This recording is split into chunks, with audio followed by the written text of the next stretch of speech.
From MTN News, this is Montana This Morning. A Lockwood, Montana family gets hit hard by COVID-19 just as another family medical tragedy strikes. Coming up, learn how you can help them. Not many are safe from worker shortages, including here at a senior center in Bozeman, who are still making it happen. I'm Cody Boyer in Bozeman with the story. 6:30 on this Friday. Chet Lehman, Matt Elmo with you here. We're in the home stretch of this Friday edition of Montana. I'd like you to say it again. Friday? Friday. I love it. Friday before Halloween. Halloween Eve. Man, I feel bad for the teachers on Monday. That's all I have to say. Oh, it's just... It's going to be crazy. There will be a few calling in sick, I would guess. Yeah, they'll be calling in crazy. Sugared up sugar late night trick-or-treating. Yeah. What could possibly go wrong? Nothing. Temperatures into the 40s across the area, most of the area, 51 in Whitehall, 39 in West Yellowstone. There are some showers into extreme northwest Montana. We're going to see those just kind of lay in waiting there in northwest Montana, and then by the evening, they're ready to pounce. It looks like scattered showers across the area as you head into the evening. And overnight, that's going to make a distinct change in our weather pattern. Temperatures into the 60s for today in Bozeman and Butte and the surrounding area. Tomorrow, much cooler air. We'll take a look at that. We'll also talk about a recent earthquake early this morning. That's coming up in just a few minutes. All right, thank you, Matt. 6:31, our top story this half hour. COVID-19 has resulted in tragedy for so many families. It is now true for one Lockwood family currently living through a nightmare they still can't begin to fathom. TN's Brandon Warren caught up with the family as its members share the story. A Lockwood family has started a GoFundMe after losing their stepdad and having their mom put on a ventilator in the same day. COVID-19 has devastated hundreds of Montana families, but few will experience the loss and pain of COVID quite like Jessica Bray.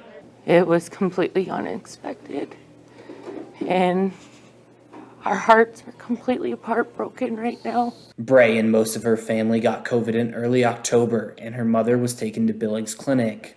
Jessica woke up Monday morning to learn her mom was being fully sedated and put on a ventilator.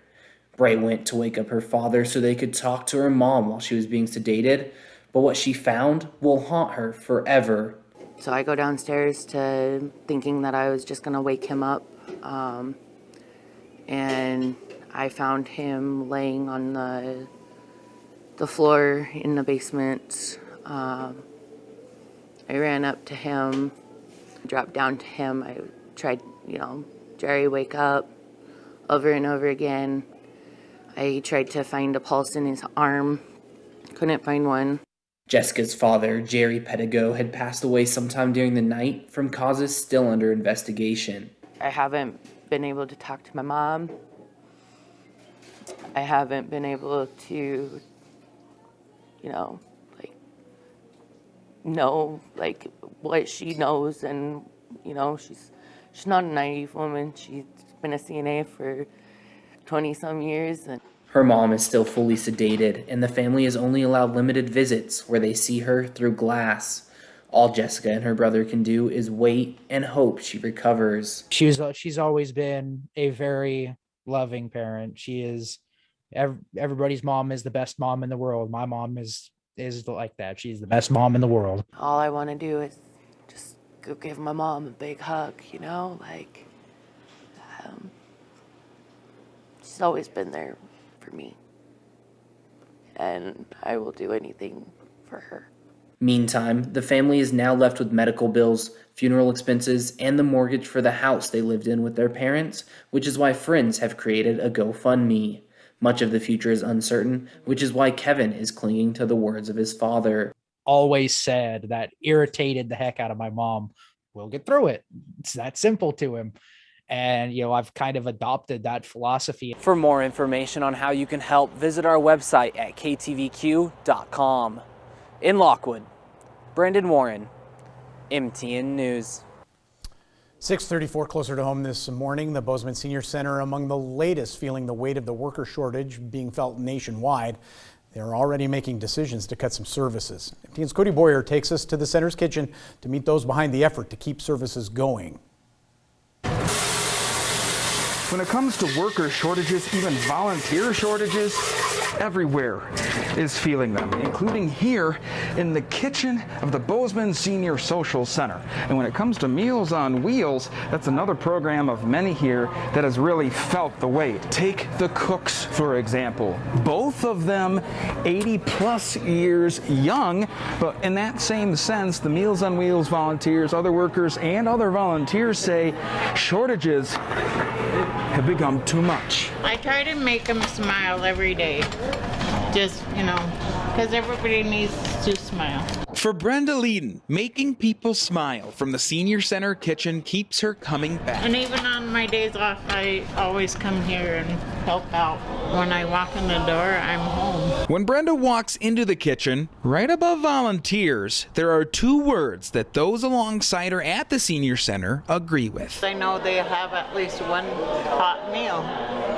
And I just wish more people would come and see me. How many meals do you make a day, Today it's 100. 100. And then the dining room will be 40. Who is cooking up those meals, you might ask? I know I did. We have been solely depending upon 2 ladies who are 84 years old to serve our meals, both congregate and Meals on Wheels, and the rest is all been done by volunteers. You can imagine how hard that is for ladies in their 80s to pick up the heavy pots and pans. I mean, it's become too much. That's after being closed for 482 days from the pandemic, with workers and volunteers working that whole time. We've been forced to be put in the situation now where we have to cut back services. Dinners used to be 5 days a week. As of Wednesday, that's changed, with hot meals from Tuesday through Thursday and frozen dinners on Mondays and Fridays, with Executive Director Shannon Bondi still looking on the bright side. We have been through 3 kitchen managers in the last 3 months. We were really fortunate. We had some of our retired staff that have been willing to come back and help us out to get the meals out. That's the next part. With more than 48,000 meals delivered in the last fiscal year, Shannon says weekends are now not possible. And on each given day, 130 meals are relied upon for delivery, and only about 50 drivers to do it. That is where both Shannon and Brenda say the hope remains. I really enjoy this place. It makes me feel like family. And I love them. You see all these guys or people, and I try to make them smile and feel better. And it's important. I wish I could do more. In Bozeman, Cody Boyer, MTN News. 6:37 now. Public transit took a major hit during the pandemic. It became a barrier for a lot of people to get places like the grocery store or to work. Cities are working to bring this transit back, but in a greener way. Dan Grossman looks at how they're combining social work and climate work. Here are some fast facts. Cars account for 1/5 of global carbon emissions. The average person spends $3,000 on gas each year. Costs. Vibe when you ride. Virgil here doesn't need to think about. It's a good one. 3 months ago, he got this electric bike from the city of Denver. It gets 20 to 30 miles per charge, emits 100 times less CO2 than a car, and he got it for free. And it feels good that people are actually taking their time to benefit to our community with these bikes. It's an initiative Denver started not too long ago to help reach its climate goal of chopping greenhouse gas emissions 80% by the year 2050, a goal countless cities across the country have committed to. The city has placed 70 of these bikes on its streets so low-income families can have better access to transportation on their schedule. If the benefits of our work don't translate to the people and communities who are most harmed by climate change impacts, then we're not doing our job. Grace Frank is the city's chief climate officer and oversees the program, which is also taking off in parts of New England, Western New York, and Oakland.